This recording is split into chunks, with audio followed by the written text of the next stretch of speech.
sagde immer, Muslime is friendly. Muslime is niet friendly. Ik had niet Sauber! Nein, nein. Die richtige Muslime, die muss alles umbringen, außer Muslime.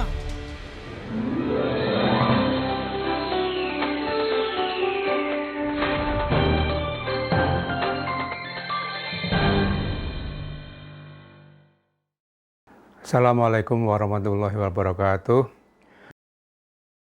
Saat ini kita banyak menyaksikan video yang viral dari warga negara Indonesia yang mengaku WNI Indonesia dan menjelek-jelekan Indonesia. Di video tersebut pada intinya ada 3 hal, yaitu bahwa Indonesia dan Muslim Indonesia tidak toleran. Yang kedua, bahwa dalam Al-Quran itu ada anjuran untuk membunuh semua kelompok selain Islam. Yang ketiga, bahwa Muslim melakukan Islamisasi di Eropa melalui pernikahan, perkawinan, kemudian kebudayaan, dan juga imigrasi.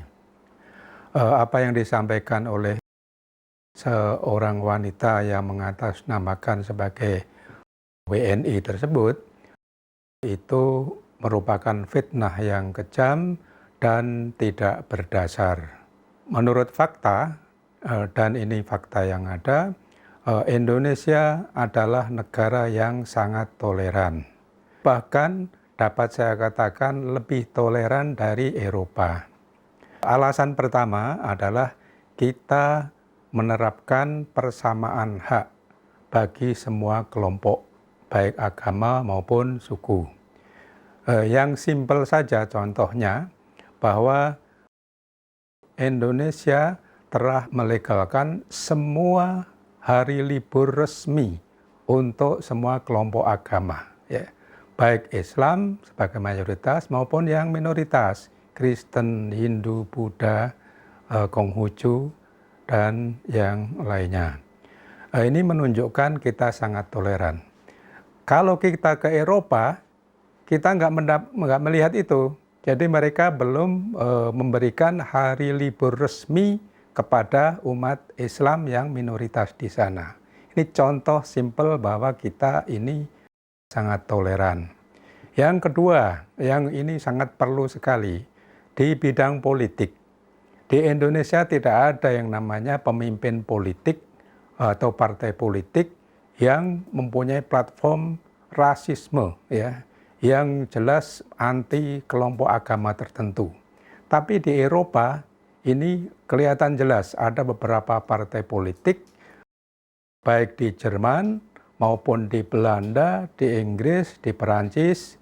Kalau di Belanda namanya Partai PVV, ya, yang dipimpin oleh Hilder, ya.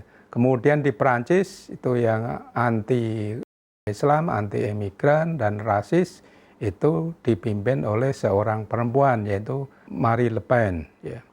2 contoh ini membuktikan bahwa Indonesia sangat toleran dan lebih toleran dari Eropa karena ada komitmen baik masyarakatnya, negaranya, dan pemimpin politik untuk menghormati persamaan hak. Kemudian yang berikutnya, kalau dikatakan bahwa Al-Quran mengajarkan untuk membunuh kelompok lain, ini tidak sesuai fakta. Bahkan dalam ayat Al-Quran itu menegaskan bahwa membunuh 1 orang sama dengan membunuh semua umat manusia. Dan fakta berikutnya, di Indonesia dan di negara-negara Islam, umat kelompok agama lain masih bebas untuk hidup dan bahkan mempunyai hak yang sama dan bahkan menikmati ekonomi yang kadang-kadang lebih baik daripada umat Islam. Kalau itu tuduhan dia benar bahwa umat Islam dianjurkan membunuh umat lain, di Indonesia tentu saja tidak ada umat kelompok lain. Dalam faktanya di Indonesia masih ada lebih dari 13% umat dari agama lain. Kemudian yang terakhir terkait dengan Islamisasi di Eropa melalui pernikahan, kebudayaan, dan imigrasi itu adalah hal yang legal, bukan ilegal. Ya.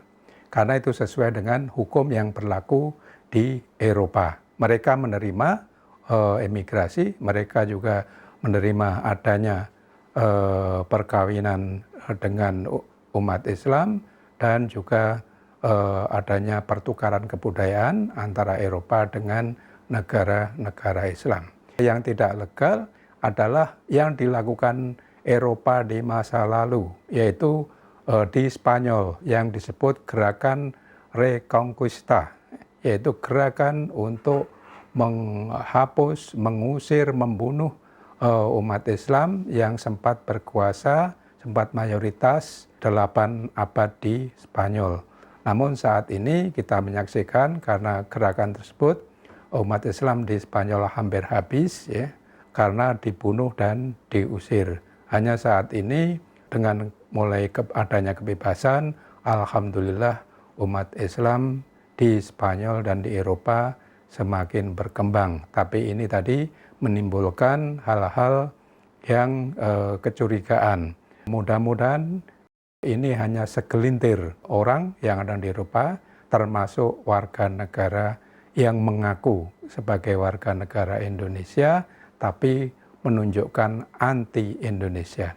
Saya pikir yang dilakukan oleh wanita tersebut hanya untuk kepentingan sendiri karena dia ingin menjadi warga negara setempat, ingin beremigrasi setempat, dan ini kasus ini sama dengan apa yang terjadi di Amerika, di mana WNI kita yang ingin menjadi warga negara Amerika menjual adanya peristiwa kerusuhan Mei tahun 1998 untuk alasan mereka diterima di Amerika.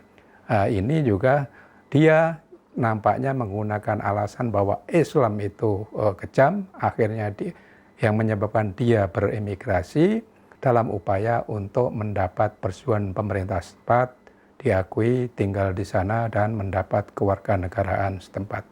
Itu yang dapat saya sampaikan. Mudah-mudahan di dunia kita bisa terus mengembangkan perdamaian dan toleransi antar umat beragama. Sekian, wassalamualaikum warahmatullahi wabarakatuh.